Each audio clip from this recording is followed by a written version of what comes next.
All right, so I just ate. So I just ate the beans and rice.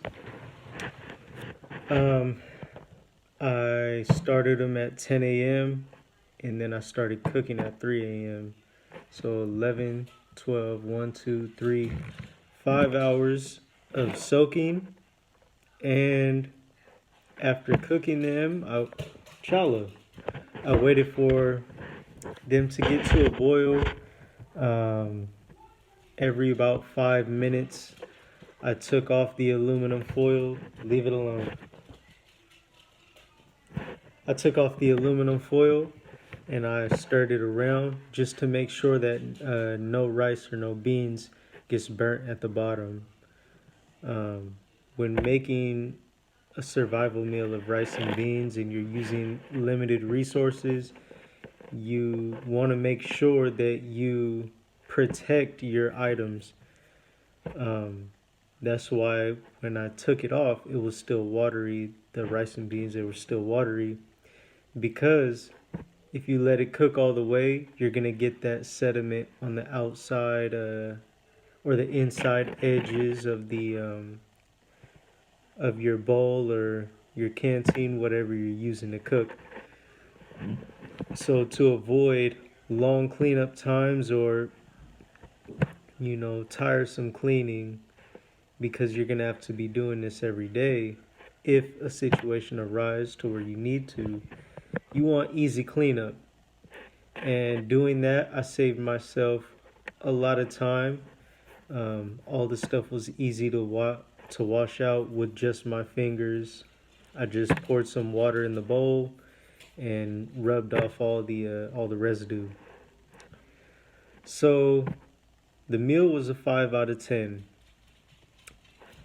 I free-handed the measurements and I added maybe about half a teaspoon of salt to to just give it a little bit of flavor, but also uh, to make the stuff softer. I've seen some people add salt in when they soak their beans to make it soft faster. So that's why I added the salt. If you don't have salt, you don't have salt. But I was trying to see how quick I could make the beans and how long do I really need to soak them. The texture of the rice was fine, it was normal rice. But for the texture of the beans, it had a bite to it. It was soft, but it wasn't. If I had to compare it to something, it would be like an edamame. It was like biting into edamame. So, yeah, 5 out of 10, and that's with me adding salt and pepper. If I didn't add salt and pepper, it would probably be about a 4 out of 10.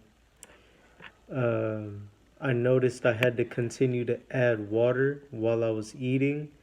That helped it a lot in just getting the food down because it's not a tasty food. It's very bland. It's rice and beans. There's nothing fancy about it. So yeah, it was all right. But that was test one. Test two, I'm going to do an overnight soak. So 8 hours plus, 8 to 12 hours, and then I'm gonna cook it for breakfast in the morning and see how it turns out. Um, I made the charcoals that you saw in the video. Those were homemade. Um, all you do is you burn your wood until it turns black, and you put out the fire, whether that be by smothering it, throwing dirt on it, whatever you need to do. I don't think water is a good idea. I didn't use water. I just put a lid on it so that way all of the wood was still black. It still has fuel, but it's super dry so that it'll catch real fast. Um, but yeah, let's see how tomorrow goes and see if we can make it taste even better.